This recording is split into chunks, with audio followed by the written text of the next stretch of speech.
इस वक्त एआई के टूल्स ने जो है ना वो घेरा हुआ है पूरे वर्ल्ड को। अब एआई ने आके एक टूल इंट्रोड्यूस करवाया जिससे डिज़ाइन ज़्यादा तेज़ और ज़्यादा अच्छा हो सकता है। अब उस डिज़ाइनर के पास 2 ऑप्शन है, लेकिन उसी की जगह दूसरा डिज़ाइनर है, उसने उसको अडॉप्ट कर लिया। एग्जैक्टली। अब डिज़ाइनिंग की जॉब नहीं गई, बंदा बदला। एआई बेवकूफ़ को मज़ीद बेवकूफ़ बनाएगा, स्मार्ट को मज़ीद स्मार्ट कर देगा। एग्जैक्टली। कोडिंग नहीं सीखनी, बिल्कुल आप अपने छोटे मोटे मसले हल कर सकते हो। उन छोटे मोटे मसले हल करके छोटा सा रेवेन्यू जनरेट करके इंजीनियर्स को हायर करो, वो आपके आके कोडिंग भी करेंगे, मसले भी हल करेंगे, बड़े सिस्टम भी बनाएंगे। ट्रैवलिंग का मेन ऑब्जेक्टिव होता है जी जाके घूमना फिरना कहाँ पे है, खाना क्या है हमने, तो इसके बियॉन्ड हम लोग क्यों नहीं जा पा रहे? पर्पस ड्रिवन हो तो जब तक वो अचीव नहीं होगा आप कुछ भी इंजॉय नहीं कर पाएंगे, चाहे आपको दुनिया की खूबसूरत जगह पे बिठा दें। आप माशाल्लाह इतना सेटल्ड लाइफ में होने के बावजूद भी पीएचडी कर रहे हैं, सिर्फ नाम के आगे डॉक्टर इरफान लिखना चाह रहे हैं या जनरली इसका कोई पर्पस है? आप कितना आगे जाना चाहते हो? आप सिर्फ जीना चाहते हो, आप सिर्फ सरवाइव करना चाहते हो, या आप एक मेजर इम्पैक्ट लाना चाहते हो? सही। हम मतलब कुछ नहीं करेंगे और सिर्फ एजुकेशन के पीछे पड़े रहेंगे। ग्रेजुएशन कर ली तो मास्टर्स कर लिया तो एमएस कर लिया तो पीएचडी पे, बीच में प्रैक्टिकल एक्सपीरियंस नहीं है। आपकी स्ट्रेस हैंडलिंग, आपकी मैनेजमेंट, आपकी प्रेशर हैंडलिंग सब कुछ आता है, वो होलिस्टिकली एजुकेशन बनती है। बिस्मिल्लाहिर्रहमानिर्रहीम, रब्बि इश्रह ली सदरी व यस्सिर ली अमरी वहलुल उक़दतम मिन लिसानी यफ़क़हू क़ौली। अस्सलाम वालेकुम नाज़रीन, आप देख रहे हैं मुनीर अहमद पॉडकास्ट और मैं हूं आपका होस्ट, आपका दोस्त मुनीर अहमद। आज की इस नशिस्त के अंदर एक ऐसे दोस्त को, एक ऐसे बड़े भाई को दावत दी है। मेरी ये ख्वाहिश हमेशा से रही है और जब भी मैं इनका नाम सुनता हूँ, इनसे मिलता हूँ, इनकी कोई वीडियो देखता हूँ, दिल से एक दुआ निकलती है, या अल्लाह मेरे वतन अज़ीज़ को इस तरह के 100-150 लोग और दे दे तो हमें कहीं और जाने की ज़रूरत नहीं, हमें किसी पॉलिटिशियन की तरफ देखने की ज़रूरत नहीं। क्योंकि मैं हमेशा, मेरी पॉडकास्ट का सबसे बड़ा ऑब्जेक्टिव कौन है? 65% मेरी यूथ। तो ये भी उसी डगर पे हैं, ये भी वही काम करते हैं और यूथ के लिए वो काम करते हैं कि अपना ज़ाती टाइम जो है वो यूथ के लिए स्पेंड करते हैं। इन्होंने इतना काम किया है पिछले 4-5 साल में कि इसीलिए दिल से दुआ निकलती है कि या अल्लाह कुछ और लोग ऐसे शामिल हो जाएं तो फिर सत्ता खैरा। मेरे साथ जनाब इस वक्त मौजूद हैं इरफान मलिक साहब। आपने इनको अक्सर वीडियोस में देखा होगा, गवर्नमेंट लेवल पे भी बहुत सारे प्रोजेक्ट्स में इन्वॉल्व हैं। अस्सलाम वालेकुम इरफान भाई। सर दिल से आपका मशकूर जनाब। सबसे पहले इसलिए नहीं कि आप मेरी पॉडकास्ट में हैं, इसलिए कि आप जो यूथ के लिए काम कर रहे हैं ना, इसके लिए सर पता नहीं हम तो आपका शुक्रिया अदा कर सकते हैं नहीं, लेकिन अल्लाह आपको इसकी जवाब ज़रूर देगा। ज़रूर सर, ये अल्लाह काम लेता है, वो जिसको चुन ले। तो I am blessed, I am privileged कि अल्लाह ने मुझसे ये काम ले रहा। बिल्कुल ऐसे ही। और सर मैंने आपकी जर्नी को थोड़ा सा जब बैक ट्रैक किया, लास्ट टाइम हमारी जो पॉडकास्ट हुई थी मेरे ख्याल 2 साल पहले हुई थी, उस वक्त आई थिंक मेरा भी स्टार्ट ही था। तो मैंने आपका जो है ना जर्नी को हमेशा ट्रैक किया है क्योंकि ज़ाहिर हमारी इनडायरेक्टली डोमेन भी एक है। आपने टाइम के साथ साथ फ्यूचर को देखा है, इसके पीछे सर क्या गिद्दड़ सिंगी है? कौन सी ऐसी आपके पास वो कुंजी लग गई है? कौन सा ऐसा अलादीन का चिराग इनमें से को पीछे ट्रॉफीज में से रखा हुआ है जिसको रगड़ते और फ्यूचर नजर आता है? नहीं यार, फ्यूचर आपको घर में बैठ के, एक छत के नीचे बैठ के, एक प्रोटेक्टिव इन्वायरमेंट में बैठ के नज़र कभी भी नहीं आएगा। किताबों से नज़र नहीं आएगा, सोशल मीडिया से भी नज़र नहीं आएगा। मेरा मानना है अगर आपने फ्यूचर को देखना सिर्फ अलग बात है, समझना है तो आपको ट्रैवल करना है। सही। तो मैंने पिछले चंद सालों में बहुत ट्रैवल किया, बहुत सारे ममालिक में गया हूँ, बहुत सारी टेक एग्जीबिशन किए हैं, बहुत सारे एंटरप्रेन्योर से मिला हूँ, बहुत सारे लोगों से मिला हूँ। जब आप सीखने की गर्ज से ट्रैवल करते हैं, हिजरत करते हैं, लोगों से मिलते हैं एज ए लर्नर, तो फिर आप प्रैक्टिकल एक्सपीरियंस लेके आते हैं और आपको फ्यूचर सिर्फ नज़र नहीं आ रहा होता, समझ आ रहा होता है। तो मेरे ख्याल में ट्रैवलिंग ने बहुत बड़ा रोल प्ले किया है, बहुत इन्वेस्ट किया मैंने अपना टाइम एंड एफर्ट। आसान नहीं होता, तो travelling is the key factor. अच्छा, मैं भी इस चीज़ पे बड़ा स्ट्रॉन्ग बिलीवर हूँ और मैं खुद भी ट्रैवल करता रहता हूँ, लेकिन मेरी भी यही सोच है कि जब कहीं जाओ तो सबसे पहले उसके बारे में थोड़ी रिसर्च करो। लेकिन हम जब अपने इर्द गिर्द के लोगों को देखते हैं, ट्रैवलिंग का मेन ऑब्जेक्टिव होता है जी जाके घूमना फिरना कहाँ पे है, खाना क्या है हमने, तो इसके बियॉन्ड हम लोग क्यों नहीं जा पा रहे? यार ये तो मुझे भी नहीं पता, पर मैं आपको अपना एक फैक्ट बताता हूँ कि मैं बहुत से ममालिक में गया हूँ। मतलब मेरी पीएचडी जो है वो लंदन से चल रही है और मैं आपको गारंटी से कह सकता हूँ, हल्फन कह सकता हूँ कि अभी तक मैंने लंदन नहीं घूमा। Room to university to room, and maximum park में आप चले जाते हैं तो टाइम नहीं मिलता। जब आपके पास ज़िंदगी में पर्पस होता है, पर्पस के साथ जिम्मेदारी होती है ना, बिल्कुल, तो फिर ये वाले थॉट्स नहीं आते भाई। मुश्किल होता है। फिर अच्छी बात है आप जाएं, घूमने से एक्सपोजर मिलता है, मैं ये नहीं कह रहा कि नहीं करना, पर ये होता ही नहीं है, बहुत मुश्किल हो जाता है क्योंकि आप एक purpose, well thought out purpose लेके जाते हो।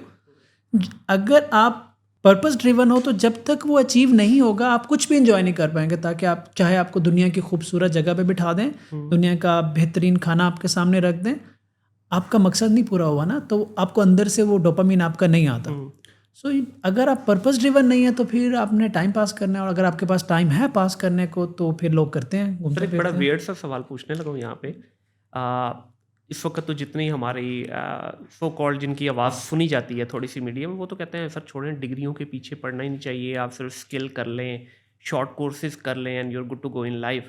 तो आप माशाल्लाह इतना सेटल्ड लाइफ में होने के बावजूद भी पीएचडी कर रहे हैं, सिर्फ नाम के आगे डॉक्टर इरफान लिखना चाह रहे हैं या जनरली इसका कोई पर्पस है? नहीं यार देखो, जब कोई कहता है ना कि यार डिग्री किए बगैर डिप्लोमा करके ज़िंदगी में गुड टू गो हो जाओगे, अच्छा कर लोगे, एक बात कोई नहीं करता, वो ये है कि भाई आप कितना आगे जाना चाहते हो। आप सिर्फ जीना चाहते हो, आप सिर्फ सरवाइव करना चाहते हो, या आप एक मेजर इम्पैक्ट लाना चाहते हो। सही।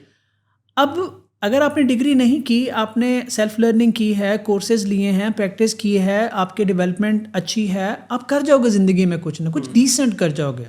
पर अगर आपका गोल सर्वाइवल है और कुछ ना कुछ डिसेंट करना है तो ठीक है, आपका आंसर मैं कहूँगा हाँ यार बिल्कुल ठीक है, सही बात है। लेकिन अगर आपका गोल है कि आपने एक चेंज मेकर बनना है, आपने एक मैसिव इम्पैक्ट लेके आना है ग्लोबल लेवल पे, भाई एजुकेशन मैटर करती है, बिल्कुल बहुत मैटर करती है। ये जो कॉर्पोरेट है ना, जो फॉर्च्यून 500 है, वो आपका एजुकेशन बैकग्राउंड देखता है, वो आपकी हिस्ट्री देखता है, वो आपको एज एन इंडिविजुअल देखता है, उसको फ़र्क नहीं पड़ता आप किस यूनिवर्सिटी से हो, बट ये मैटर करता है। इरफान भाई, मैं तो ये कहता हूँ कि देखिए हमारे यहाँ थोड़ी अनस्कैटर्ड मार्केट है, यहाँ पे बस लोग एक दूसरे के एम्प्लॉइज़ तोड़ने के चक्कर में कर लेते हैं। आप किसी भी मिडिल ईस्ट में चले जाएं, मिडिल ईस्ट में आपने टाइम गुजारा भी है, वहाँ पे देखें आपकी सबसे पहले जो डोर ओपनर है ना, आपके दरवाजे से अंदर आने के लिए सबसे पहले डिग्री है। स्किल या बाकी चीज़ें तो आप बाद में बताओगे ना उनको। तो मैं ये समझता हूँ कि डिग्री हमेशा, फॉर्मल डिग्री जो है आपकी, वो आपके लिए एक डोर ओपनर है। हाँ, बाकी ये स्किल जो है इनको मैं कहता हूँ कि ये एड ऑन्स है, डेफिनेटली ये बहुत बड़ा रोल प्ले करते हैं। मैं आज की आपको डेट एक में बात बताता हूँ, हम ना बस प्रोसेस हमारा गलत है। हम क्या करते हैं, हम डिग्री लेकर स्किल की तरफ जाते हैं, इसको फ्लिप करते हैं। हाँ, अगर आपने स्किल ले लिया तो आप अपने पैसों से डिग्री भी कर सकते हैं, कारोबार भी खड़ा कर सकते हैं। हम मतलब कुछ नहीं करेंगे और सिर्फ एजुकेशन के पीछे पड़े रहेंगे। ग्रेजुएशन कर ली तो मास्टर्स पे, मास्टर्स कर लिया तो एमएस पे, एमएस कर लिया तो पीएचडी पे, बीच में प्रैक्टिकल एक्सपीरियंस नहीं है। लेकिन अगर आप बेसिक एजुकेशन लेके, मतलब बेसिक एजुकेशन से मुराद है कि आप जिस फील्ड में जा रहे हैं उसकी डिग्री करके कम से कम ग्रेजुएशन कर लें। चले अगर ग्रेजुएशन नहीं की तो आपके पास थोड़ा प्रैक्टिकल एक्सपीरियंस है, आपने उस प्रैक्टिकल एक्सपीरियंस से एक सस्टेनेबल सोर्स ऑफ इनकम बनाया, नॉट ओवर किलिंग के यार आप 18 घंटे किसी को दे रहे हैं, सस्टेनेबल सोर्स ऑफ इनकम बनाया, फिर उस इनकम को इन्वेस्ट किया अपनी नॉलेज पे, अपनी फर्दर एजुकेशन पे। तो आपने क्या किया, आपने स्किल से डिग्री ली, बिल्कुल सही है। डिग्री से स्किल नहीं लिया। तो हम उल्टा चलते हैं, हम इतना टाइम डिग्री को दे देते हैं कि फिर जब बारी आती है इंडस्ट्री में धक्के खाने की तो हमारे पास एनर्जी नहीं होती, प्रेशर ही बड़ा होता है। बहुत बड़ा सब्जेक्ट है। लास्ट टाइम भी हमने जिक्र किया था कि हमारे ना 3 स्टेक होल्डर हैं, एक जो हमारी यूनिवर्सिटीज़, दूसरी हमारी इंडस्ट्री, तीसरा हमारा बच्चा। तीनों के बीच में गैप इतना बड़ा है कि पता ही नहीं, ईस्ट वेस्ट का माहौल चल रहा है। अब डिग्री यूनिवर्सिटी कहती है जी हम तो बड़ी अच्छी एजुकेशन दे रहे हैं, बच्चा कहता है मैं तो बहुत अच्छा पढ़ रहा हूँ। हम जो इंडस्ट्री है, हमारे पास जब बच्चा आता है बिल्कुल रॉ है। अब बच्चे की ख्वाहिशात क्या हैं, पिछले 1.5-2 साल से तो एक नई कहानी शुरू हो गई जी, आते ही उसको 1 लाख प्लस सैलरी चाहिए। अब सर अल्लाह करे हमारे पास कोई ऐसा बीज चाइना पैदा कर दे कि हम अपने ऑफिस के बाहर लगाएं और उस दरख्त के ऊपर डॉलर या दिरहम या पाउंड हो, हम उतार के बच्चे को दे दें, काम करेगा तो सर सैलरी मिलेगी ना। अब बच्चे का वो गैप इतना बड़ा है कि उस गैप को फिल करते करते एजेंसी की हालत हो जाती है। यार अब हमारी थोड़ी सी ना इस गैप के पीछे एक और वजह भी है। गैप तो बहुत बड़ा है, मेरा ये मानना है और मैं इस बात से एग्री करता हूँ, लेकिन एक और मसला भी है कि हमारी एजुकेशन की डेफिनेशन में भी फ़र्क है। बिल्कुल। What is education? मतलब आप किसी कंप्यूटर साइंस की डिग्री लेने के लिए एफर्ट कर रहे हैं, ग्रेजुएशन कर रहे हैं, तो क्या एजुकेशन प्रोग्रामिंग लैंग्वेज सीख लेने को कहते हैं? क्या एजुकेशन कोडिंग सीख लेना, एप्लीकेशन बना लेना, या डेवऑप्स सीख लेना, या एआई सीख लेना, आप इसको एजुकेशन कहते हैं? माजरत के साथ मैं इसको एजुकेशन नहीं कहता। एजुकेशन का एक कंपोनेंट है, आपका ये जो स्किल है ना, एजुकेशन का कंपोनेंट है। आपकी एजुकेशन में आपकी पर्सनैलिटी, आपकी स्पीकिंग, आपकी कम्युनिकेशन, आपका थॉट प्रोसेस, आपका करेक्टर, आपकी स्ट्रेस हैंडलिंग, आपकी मैनेजमेंट, आपकी प्रेशर हैंडलिंग, सब कुछ आता है। वो होलिस्टिकली एजुकेशन बनती है। तो हम 100% एजुकेशन गेज करते हैं एक बंदे के प्रोग्रामिंग स्किल्स के ऊपर, उसकी कोडिंग के ऊपर, उसकी प्रोफेशनल उसके ऊपर नहीं भाई, एजुकेशन का ही मतलब, एजुकेशन डिफरेंट चीज़ है। तो यूनिवर्सिटी से आप एक्सपेक्ट क्या कर रहे हैं? हमारी एक तो गैप बहुत बड़ा है, ऊपर से हमारी एक्सपेक्टेशन गलत है।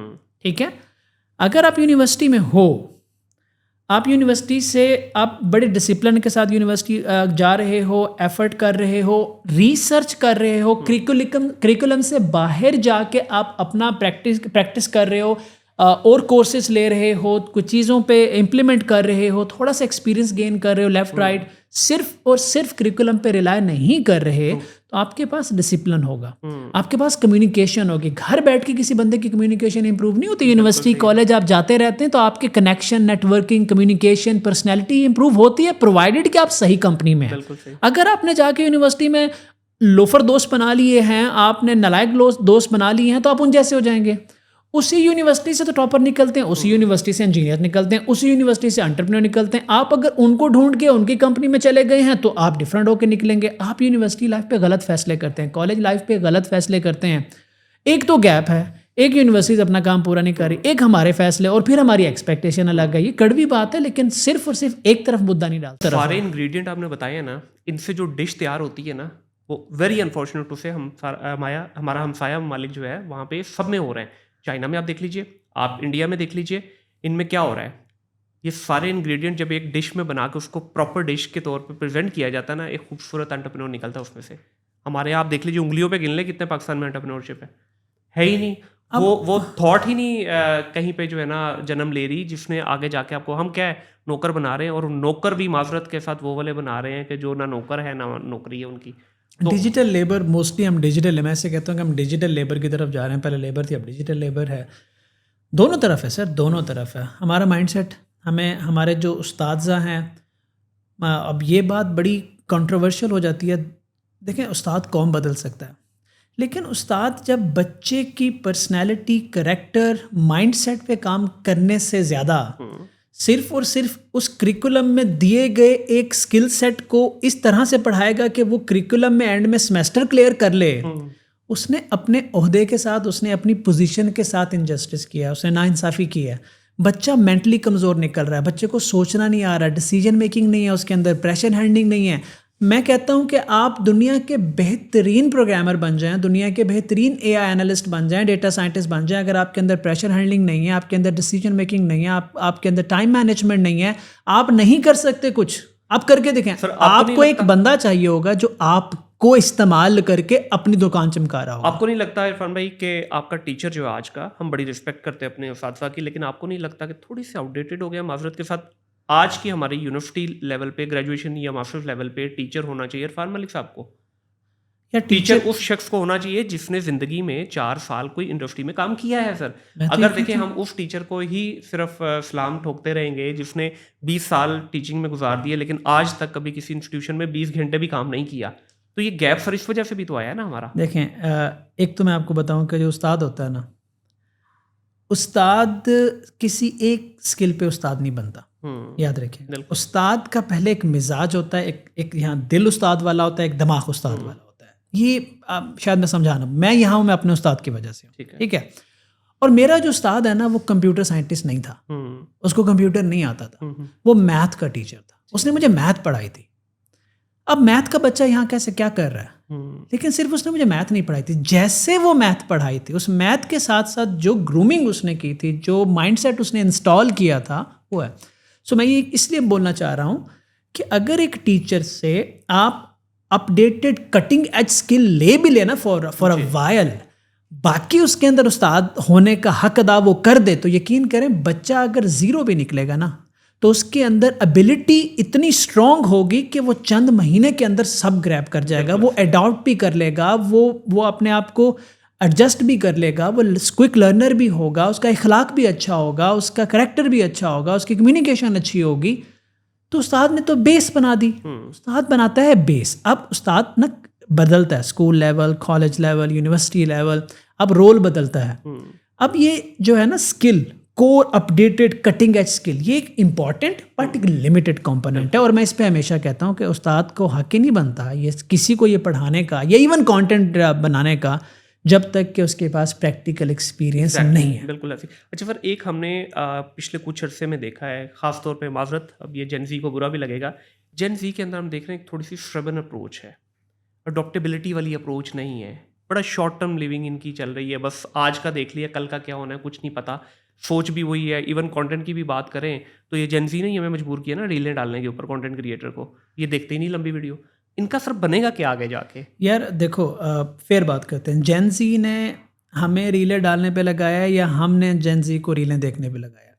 दैट इज सवाल है ट्रिकी बहुत बड़ा, क्वेश्चन। बहुत बड़ा मैं सवाल बता है। देता हूँ।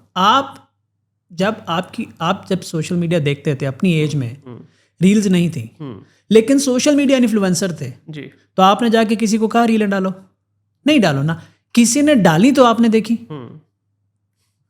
तो फिर जेन ज़ी का इसमें क्या कसूर है? मैं जेन ज़ी को एक बात का एडवांटेज देता हूँ, भाई हमारे दौर में ना नॉइज कम थी, इंफॉर्मेशन कंट्रोल्ड थी, ठीक है, वो हमारा एडवांटेज है। आज नॉइज ज़्यादा है, इंफॉर्मेशन, इसे कहते हैं ओवरफ्लो ऑफ इंफॉर्मेशन है, डिसीजन मेकिंग कॉम्प्लेक्स है। आप जाए नेटफ्लिक्स पे ढूंढने बैठे तो ढूंढते ही रह जाएंगे, क्योंकि डिसीजन फटीग आ जाएगी आपको। ऑप्शन ज़्यादा हो गई हैं, फिर पैनिक क्रिएट हो गया, फिर हालात उस जैसे हो गए, फिर टेक्नोलॉजी पूरी शिफ्ट हो रही है, उनका कंफ्यूज होना बनता है। फिर फर्ज होता है हम जैसों पे जो गुजर के आए हैं। तो बजाय हम जेन ज़ी को क्रिटिसाइज करें, हमें उनको हेल्प आउट करना है, हमें उनको गाइड करना है उनके हिसाब से, ना कि अपने हिसाब से। Are they ready to take the guidance? यार अगर मेरा ही मानना है, मैं कैटेगोरिकली कह रहा हूँ, अगर आप उस्ताद हैं और आपको मनाना आता है तो बच्चा मानने को तैयार है। अच्छा, आज से सर 10 साल के बाद कहाँ देखेंगे? देखिए अभी इस वक्त जो चल रहा है ना, ये जो टाइम है, ये बड़ा आज confusing के 10 साल बाद ना, मैं पहले से सवाल आपको क्लियर करूँ, ये टाइम बड़ा कंफ्यूजिंग है। क्यों? जेन ज़ी के अभी पर निकल रहे हैं और हमारे पर तकरीबन समझे गिरने वाले हो चुके हुए हैं अभी, लेकिन दौर हमारा ही चल रहा है इस वक्त। आने वाले 10 साल के बाद जेन ज़ी हमारी जगह पे बैठे होंगे और हम बाबे हो गए कहीं कोने में बैठे होंगे, अपनी बातें कर रहे होंगे, कोई सुन लेगा कोई नहीं सुनेगा, लेकिन उस वक्त जहाँ पे आज जेन ज़ी है वहाँ पे अल्फा बैठे होंगे, जेन अल्फा बैठी होगी, उस वक्त सर गेम क्या चलेगी? पहली बात तो मैं, क्योंकि वो इनसे भी ज़्यादा वो है, कंफ्यूज है। पहली अगेन, फिर आप मुझसे सवाल ही वैसे करें। मेरा एक सवाल है, मैं कहता हूँ कि आज से 15 साल बाद जेन ज़ी जो है वो यहाँ बैठी होगी, मैं किसी कोने में बैठा हूँ, तो भाई फिर मैं एक स्टूपिड इडियट आदमी हूँ जिसको अपनी नॉलेज अपग्रेड करने का पता नहीं है, जिसको पढ़ने का पता नहीं है, वो खुद को अपग्रेड नहीं कर रहा। तो इसका मतलब ये है कि जब मैं 2 साल पहले आपको मिला था, फिर मैं आज वहीं बैठा होता। उससे पहले जब मैं 2 साल पहले कहीं जॉब कर रहा था, फिर वहाँ बैठा होता, फिर तो मैं यहाँ ना होता। देखिए, अडेप्टेबिलिटी हमें कुरान सिखाता है, इस्लाम सिखाता है हमें अडेप्टेबिलिटी। हमने पढ़ना है, नॉलेज बढ़ाना है, नॉलेज की कोई उम्र नहीं है। जब तक आप सांस ले रहे हैं, आप सीख रहे हैं, और वो शख्स जो सीख रहा है, तो मैं आपको एक बात बताऊं, जेन ज़ी 10 साल बाद खड़ा होगा 10 साल के एक्सपीरियंस से, उसके साथ एक बंदा खड़ा होगा 40 साल प्लस 10 साल के एक्सपीरियंस से। सर वो कोने में कैसे चला गया? अच्छा, इस एंगल पे कोने में नहीं गया। देखें, ये जो इस वक्त आपने आंसर किया ना, ये आपने as a Irfan Malik answer किया है। मैं आंसर मांग रहा हूँ पूरी उसके लिए, मैंने लिल्स के लिए। देखिए होगा क्या, देखिए बहुत सारे लोग हैं ना जो कहेंगे भाई बस, अभी एक और नारा चल रहा है ना पाकिस्तान में, यार मैं तो 40 के बाद रिटायरमेंट। भाई क्या रिटायरमेंट होती है? रिटायरमेंट तो कब्र में जाके मिलनी है मेरे ख्याल में, लेकिन ये एक नारा चल रहा है और बहुत सारे मेरा भी है, आपने भी हो जाना है। लेकिन रिटायरमेंट की डेफिनेशन क्या है सर? लोगों की यहाँ पता क्या डेफिनेशन है? यहाँ डेफिनेशन ये कि बस एक कमरा हो, बाबों की तरह पड़ा रहूं, गिड्डे गोटे जवाब दीजिए मेरे, मैंने हिलना नहीं है। सर बहुत बड़ी तादाद है जो एक एंटरप्रेन्योर जो है ना, वो अपने काम से कभी रिटायर नहीं होता। वो सिर्फ प्रेशर, फाइनेंशियल रिस्पॉन्सिबिलिटी से आज़ाद होता है, रिटायर होता है। वो क्रिएशन से रिटायर नहीं होता, वो इनोवेशन से रिटायर नहीं होता। लेकिन creation and innovation with pressure and creation and innovation without pressure are 2 different things. हम थक जाते हैं, प्रेशर, फाइनेंशियल प्रेशर, डेडलाइंस का प्रेशर, स्ट्रेस, सैलरीज के अंदर काम करते हुए थकावट हो जाती है। मुझे भी हो गई यार, मैं थक गया हूँ। लेकिन चाहते क्या है कि यार जब आप उस पॉइंट को टच करते हो, तो एक एंटरप्रेन्योर जो होता है ना, ट्रू भाई, वो बैठ ही नहीं सकता, उससे नहीं बैठा जाएगा। वो कुछ ना कुछ, हाँ वो कुछ ना कुछ कर रहा होगा। हाँ, सरकारी मुलाजिम है, 20 साल सिर्फ काम किया, अब वो नौकरी नहीं रही क्योंकि माइंडसेट वैसा हो गया, ट्यून हो गया है। अब ये लोग कंफर्ट में बैठते हैं, अखबार लेके, चाय लेके बैठते हैं, ये उनकी ज़िंदगी हो सकती है, वो उनको पसंद है, इट्स ओके। तो एंटरप्रेन्योर की रिटायरमेंट की डेफिनेशन ये, और इस डेफिनेशन से मैं भी 40 तक छुट्टी। ठीक है। अच्छा, ये पूरी कॉन्वर्सेशन यहाँ तक बिल्ड करने का एक सबसे बड़ा जो आज का ऑब्जेक्टिव था इस पॉडकास्ट का, जिसके लिए हम बैठे हैं यहाँ पे, सर वो है AI। हमने एक बेस बना ली कॉन्वर्सेशन की। इस सारे जो इस वक्त सिचुएशन चल रही है जिसमें कुछ पता नहीं चल रहा, आज बैठते हैं तो लगता है यार ये वाला जो टूल आया ना बस इसने अभी बस दुनिया एंड कर देनी है, थोड़े दिन बाद पता चलता है कि उसको भी नीचे गिरा दिया जाए तो उससे बेहतर कोई चीज़ आ गई है। इस वक्त एआई के टूल्स ने जो है ना वो घेरा हुआ है पूरे वर्ल्ड को, उसमें अभी किसी का नाम लिए बगैर सब अपना अपना पर्पस जो है सॉल्व भी कर रहे हैं और लाइफ हमारी इजी भी हुई है। ख़ासतौर पे अगर हम अपने टेक वाले लोग बात करें, हमारी लाइफ बहुत इजी हुई है सर। जहाँ हमारा डिज़ाइनर बैठ के पूरे दिन में 2 पोस्ट बनाता था, आज वो 20 क्लाइंट को मैनेज कर रहा है। आपको क्या लगता है कि एआई के आने से लाइफ इजी हुई है? बल्कि एक घिसा पिटा सवाल जो कि आपसे बड़ी दफ़ा पूछा गया होगा मुझसे भी, कि ये एआई सिर्फ आई इसलिए कि इंसानों की जॉब खाएगी। पहले तो इस पे आंसर कीजिए, मैं इससे डिसएग्री करता हूँ। एआई तो ऑब्वियसली मैं इससे डिसएग्री भी नहीं कर सकते, एग्री भी नहीं कर सकते। ठीक है, आप हर चीज़ का आंसर ब्लैक एंड वाइट में दे नहीं सकते। ये ऐसे ही है जैसे डिग्री होनी चाहिए या नहीं होनी चाहिए, कोई ये नहीं बात करता डिग्री कैसे होनी चाहिए। ठीक है, दोनों आंसर गलत है। सही।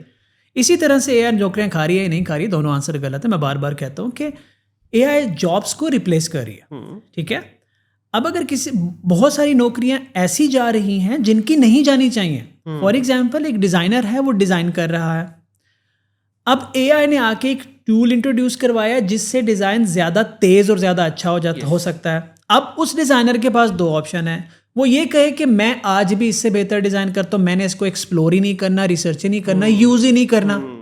ठीक है, वो गया, लेकिन उसी की जगह दूसरा डिज़ाइनर आया, उसने उसको अडॉप्ट कर लिया। एग्जैक्टली। अब डिज़ाइनिंग की जॉब नहीं गई, बंदा बदला है। सर मेरा यही पॉइंट है कि वो बंदा जिसने अपने आप को अपडेट किया। हाँ। अब मेरे पास एक डिज़ाइनर था तो मैंने उसे कहा यार तुम आज भी फोटोशॉप लगे रहते हो, ठीक है, वो कोरल ड्रॉ वाली लाइफ से फोटोशॉप पे आया तो मैंने कहा यार कैनवा कर लो भाई, ठीक है, इजी।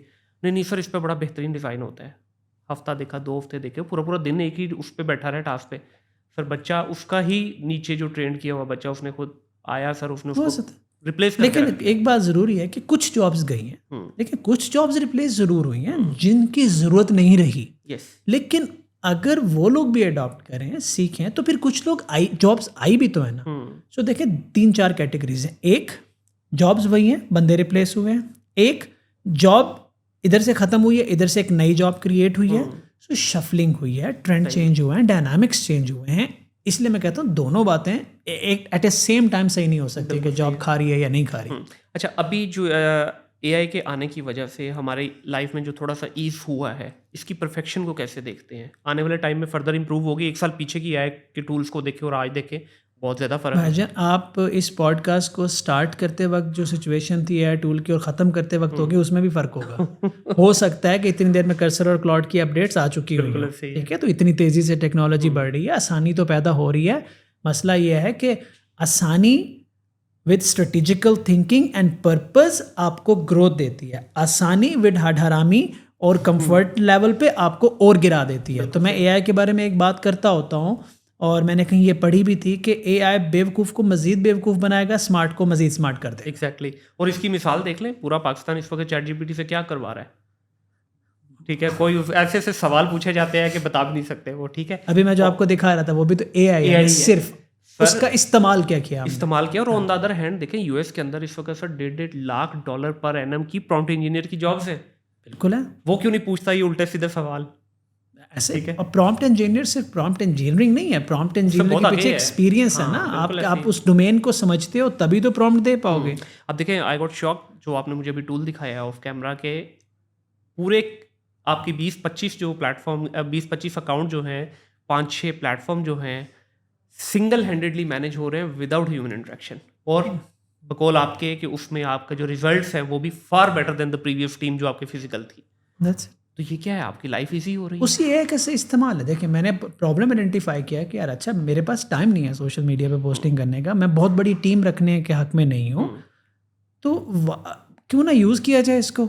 थोड़ी रिसर्च की, थोड़ा स्टडी किया, थोड़ा एआई को यूज़ किया, वो एक ऐसा टूल बन गया कि अब मतलब मैं लोग ये ना समझे कि मेरा सारा एआई से ही कंटेंट आता है। एआई से ही आता है। ठीक है, आता है तो क्या आता है, तो आता है। अगर किसी को लगता है कि प्रॉब्लम है तो मैं होता उसमें मैं होता हूँ। हाँ। लेकिन मैं पोस्ट नहीं करता, मैं मैनेज नहीं करता, मैं सारा कुछ नहीं करता, मैं डिजाइनिंग नहीं करता, मैं कंटेंट राइटिंग नहीं करता। वो सब करता है, पोस्ट करता है, देखता है, पढ़ता है, सब कुछ करता है। आने वाले टाइम में मुझे लग रहा है आपको भी आने की जरूरत नहीं है, बस एक ही दफ़ा बैठें, आधा पौना घंटा लगाएं, टूल को दे दें, वो खुद ही आपके लिए मैनेज कर लेगा। होगा, it's not that far, but अभी पॉसिबल नहीं है। देखिए, अभी फिगर आउट हो जाता है कि बंदा खुद बैठा हुआ है या कंटेंट है। देखें अभी तक ना एआई काम नहीं कर पाया। जब मैं आपसे बात कर रहा हूँ, ऑडियंस से बात कर रहा हूँ, पढ़ा रहा हूँ, लेक्चर दे रहा हूँ, काम कर रहा हूँ, तो वो जो एक इनविजिबल बॉन्ड क्रिएट होता है ना, ह्यूमन टू ह्यूमन, वो एआई अभी उसके पास नहीं पहुंचा, यकीन करें नहीं पहुंचा। हाँ, अभी तो जाहिर है फिर, अभी देखिए इसकी एज ही कितनी हुई है, अभी एज भी तो देखे ना हम, वही आप वाली बात के एक 40 साल वाला बाबा खड़ा है और दूसरी साल पे 10 साल वाला जेनजी, तो ये दोनों एक बराबर नहीं हो सकते। अच्छा, इसमें इरफान भाई अगर हम 3-4 चीज़ें, एआई तो एक बड़ी फील्ड हो गई ना, इसमें एक तो हम कहते हैं जी ऑटोमेशन, एक फिर आजकल चल रहा है जी एजेंटिक एआई के ऊपर, मैंने आपको भी बड़ी दफ़ा सुना है कहते हुए कि एजेंटिक एआई के ऊपर काम करें। दूसरा है जो हमारे ट्रेडिशनल पुराने जो सॉफ्टवेयर चल रहे थे उनको थोड़ा सा ऑटोमेट कर दिया जाए। फिर इन तीनों में फ़र्क क्या है, और क्या एक आम इंसान जिसका कोई टेक्निकल बैकग्राउंड नहीं है, जो प्रोग्रामिंग का कोडर नहीं था पहले ज़िंदगी में, क्या वो भी इसको सीख सकता है? सवाल इससे भी पहले एक और है जी, जो आज से 6 महीने पहले एग्जिस्ट नहीं करता था, क्या इनको सीखना ज़रूरी है? हाँ बिल्कुल सही।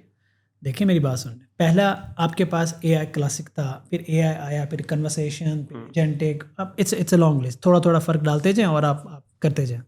मेरा सवाल ये है कि आपका करियर क्या है? अगर आप जा रहे हैं इंजीनियरिंग की तरफ, डेवलपमेंट की तरफ, आपको पढ़ना है, समझना है, कोर्सेज करने हैं, लेकिन अगर आप प्रॉब्लम सॉल्वर हैं, अभी सिर्फ 6-8 महीने पीछे चले जाएं, आपको ये सीखना बहुत ज़रूरी था, एजेंटिक को समझना बहुत ज़रूरी था। अब मुझे एक बात बताएं कि आपने अपने लिए एक वेब पोर्टल बनवाना है, अपने क्लिनिक के लिए एक छोटा सा अपॉइंटमेंट सिस्टम बनाना है, अपने लिए एक छोटा सा टूल बनाना है, तो भाई आपने तो अपने कॉन्सेप्ट को थ्रू इफेक्टिव कम्युनिकेशन कर्सर और क्लाउड को बताना है। बिल्कुल सही। वो बनाएगा ना एजेंट यार, वो सारा कुछ तो आपके लिए कर रहा है।